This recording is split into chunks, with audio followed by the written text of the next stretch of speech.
क्षमता रहती है उसके अभिव्यक्ति में, जैसे कवि महोदय ने कहा कि ध्वन्यात्मक स्थिति उनकी हमेशा हमेशा बनी रहती थी और ऐसे शब्दों के द्वारा उन्होंने संबोधित करने का प्रयास किया, वह सारे के सारे ध्वन्यात्मक ही सिद्ध होते हैं। अभिधा और लक्षणा वहाँ पर गायब ही हो जाते थे। आए बहुत अच्छा है, लेकिन बहुत विलंब से आए, तो हम क्या कहें? अब हम क्या कहें? हमने तो यही कहा जब आपने याद किया तभी तो आप आएंगे। जो आप हमसे पूछ रहे हो मैं तो पूछ तो नहीं सकूंगा, लेकिन आपके ध्वनि में तो यही, अभिव्यंजना में तो यही आती होगी, हमने ही बहुत देर से बुलाया तो वो आ गया। अब आप क्या करना है? ये करना तो आपको है, हमें कुछ करना फिरना आता नहीं, बस इतना ही करना आता है कि आपका नाम भर हमारे होठों पर रहे, इतना पर्याप्त समझता हूँ। हमारा काम पूरा पूरा हो जाएगा। ये तो विद्वानों का, हमने कहा विद्वानों का नहीं समझा है, हम तो एकमात्र प्रतिभा की कि जो अनंतकालीन सोई है वह जागृत आपके निमित्त से हो गई। बस यही चाहता हूँ, करना तो आपको है, संकेत तो आपको देना है, और उस संकेत का जहाँ तक बन सके मुझे कुछ करना नहीं है। जो कुछ भी है वो आज भी करेंगे, यहाँ रहो वहाँ रहो कहीं भी रहो, हमारा कार्य। और आपको तो अब स्वतंत्रता मिल रही है, स्वतंत्रता मिलने के उपरांत तो क्षमता बहुत बढ़ जाती है। तो आप भी समझो, अंत में ये कहा है कि आप तो सारे बातों को छोड़ करके जा रहे हो, मैं वैसे विलंब से आ गया, थोड़े और अच्छे समय दे देते तो मांगते क्यों हो? जो कुछ देना तो दे दिया, विद्या कालेन पच्यते। बेटा पेट तो भर गया, अब भरने के उपरांत मेरा कुछ कार्य शेष रहा ही नहीं। तो नहीं वो कुछ ऐसे करो ताकि वह जल्दी पच जाए। नहीं, जल्दी पचाने से वह कृत्रिम प्रयोग माना जाता है, उससे सहजता मिट जाती है। इसलिए समय पर भूख लगना चाहिए और समय पर ही उसका पाचन होना चाहिए। प्रतीक्षा काल की भी हुआ करती है, वह काल आएगा और निश्चित रूप से, लेकिन वह काल की प्रतीक्षा करने से जल्दी जल्दी आ जाए ऐसा नहीं। यह हमें साहस के साथ संयम की भूमिका में प्रतीक्षा छोड़ करके, और बल्कि यूँ कहना चाहिए निरीक्षण करते रहो और ठीक पाचन हो रहा है क्या नहीं। जल्दबाजी में यदि भोजन करते हैं पचने में कुछ कष्ट होता है, और बहुत विलंब से यदि भोजन करते हैं तो मंदी अथवा यूँ कहो तो भूख थोड़ी सी मंदी हो सकती है। और अति यदि भोजन करते हैं तो भी वह हमारे लिए हानिकारक होता है कि ज़्यादा पढ़ना लिखना ये कोई आवश्यकता नहीं है। और उनको यह सूत्र हमेशा हमेशा प्रिय रहता था, वह प्रिय सबको होना चाहिए, ऐसा हमारा अभिप्राय है। शब्दानुच्चारणे भी सस्यानुभवनम अर्थवत, एक सूत्र है न्याय सूत्र, शब्द के उच्चारण किए बिना भी स्व का अनुभवन होता है। ये शब्द के आधार पर नहीं, अर्थ के आधार पर नहीं, और न ही अपने भावों के आधार पर है, वह आधार के बिना भी निराधार हो करके भी आपको बोध करा देता है। अर्थवत, कोई भी एक पदार्थ हाथ से उठाओ और उसके नाम भले ही मत बतो, मुख से उच्चरित करो, लोगों को उसका परिचय हो जाएगा। अर्थ का ज्ञान, इनके हाथ में कुछ न कुछ तो है, जो ये है बता रहा है, कुछ पदार्थ है। तो पदार्थ का जो सामान्य बोध हुआ वह शब्द की प्रतीक्षा नहीं कर रहा है, शब्द के उच्चारण की ओर कोई जाने की आवश्यकता नहीं है। बल्कि कोई संकेत की भी कोई आवश्यकता नहीं। बोध तो आत्मा का स्वभाव है और शोध तो बोध का आलोड़न करने से ही शोध होता है। उसी शब्द में वह अर्थ छुपा हुआ रहता है। अर्थ में शब्द छुपा हुआ रहता है क्या? शब्द में अर्थ छुपा हुआ रहता है। शुद्धो वर्ण समामना है कहा, वर्णों की माला शुद्ध है, उसको शुद्ध करने की कोई आवश्यकता नहीं है। ऐसे ही आत्म तत्व है, उसको उच्चरित करने की कोई आवश्यकता नहीं। अपने आप के बारे में भरोसा तब तक नहीं होता जब तक कि हम दूसरे को ओझल नहीं करते। हमें यह बोझिल जैसा लगे कि पर पदार्थ का बोध तभी कहीं जा कर के आत्मा का बोध हुआ करता है। तुम कोई किसी बात की चिंता नहीं करो। यह बात कह कर के उन्होंने अपनी यात्रा का एक प्रकार से उपसंहार करके साधना में लीन हो जाते हैं। और कुछ बातें और भी बात कही थी, कल यदि समय मिल जाता है तो संभव है वह उसका भी अभिव्यक्तिकरण हो जाए। एक बात कहना चाहता हूँ, गुरुओं की कृपा जब होती है तो जैसे हम यात्रा करते हैं, चलते हैं, प्रवास करते हैं और जब पैदल चलते हैं तो पीछे से यदि हवा आती है तो पैरों को उठाने में बहुत सहयोग मिलता है। भले ही चढ़ाव भी क्यों ना हो, लेकिन पीछे की हवा हमारे लिए हवा भी रहती है, दवा भी रहती है और दुआ का भी काम करती रहती है। फिर चौथी क्या चीज़?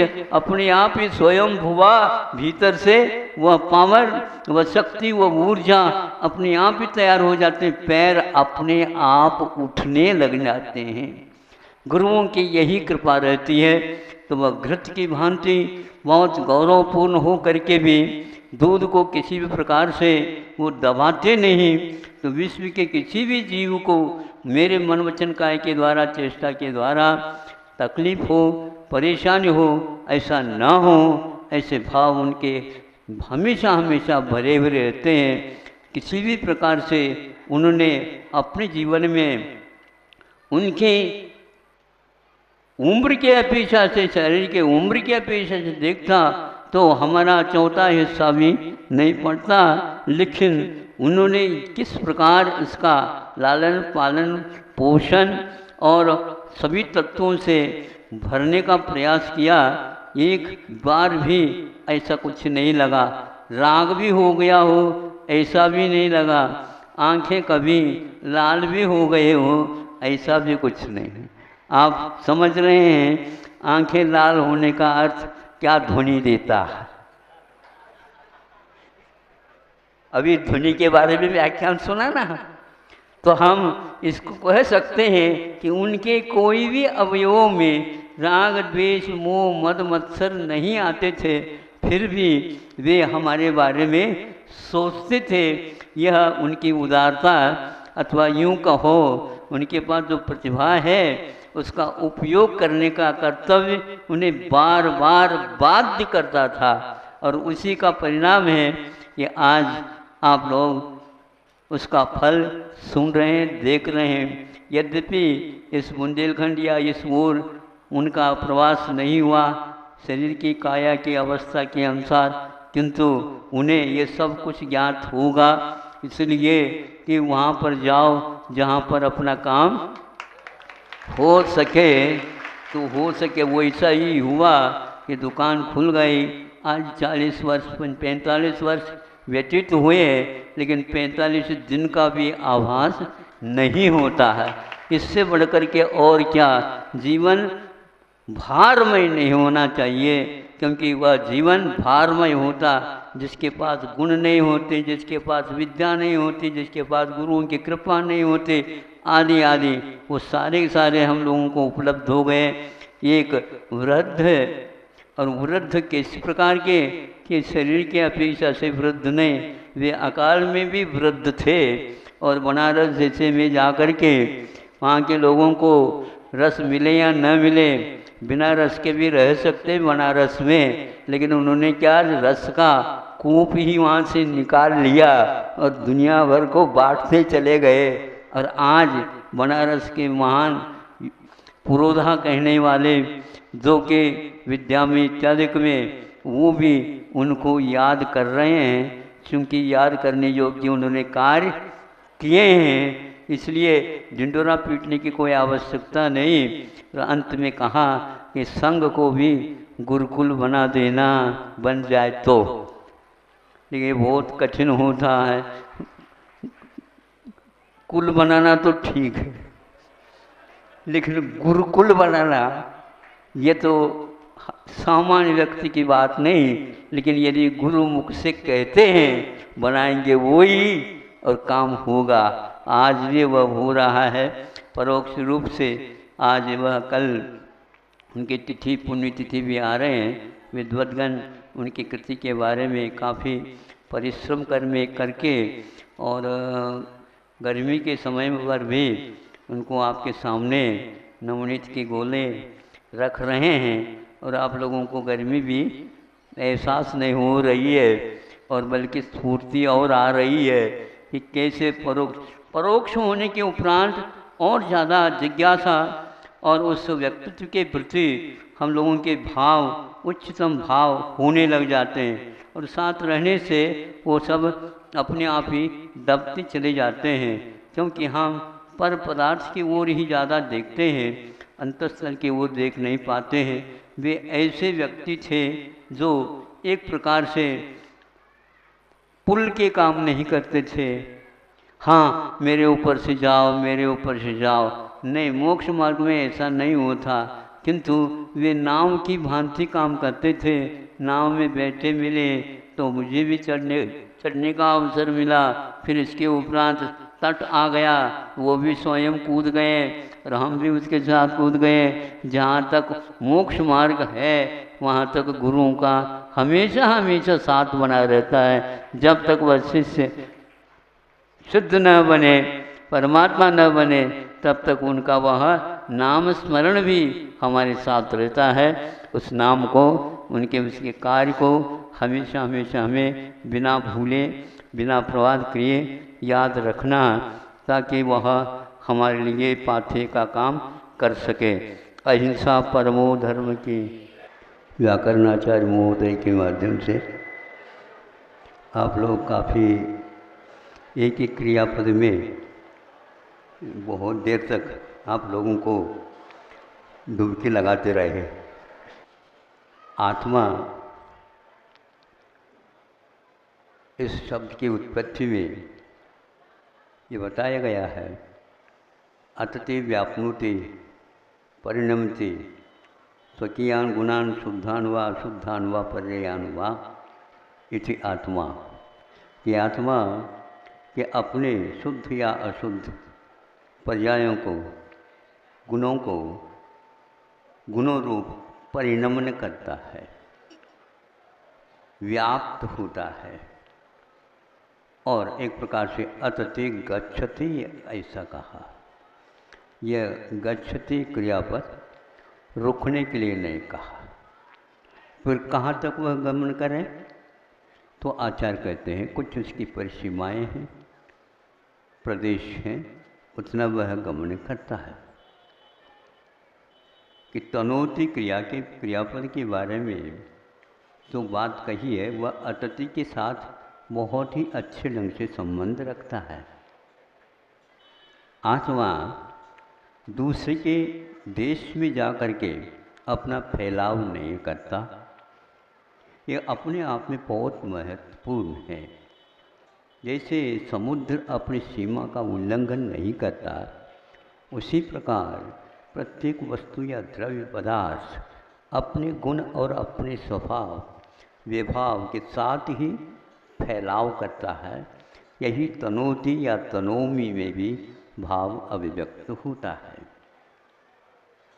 सुबह चर्चा हो रही थी, गर्मी के दिनों में भी आज का यह वातावरण बहुत ही अच्छा लग रहा था।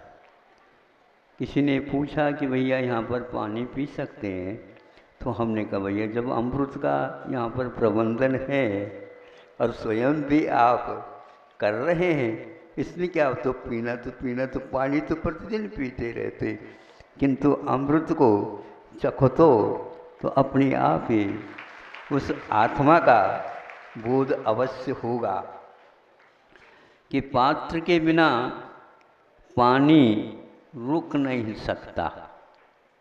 क्या कहा?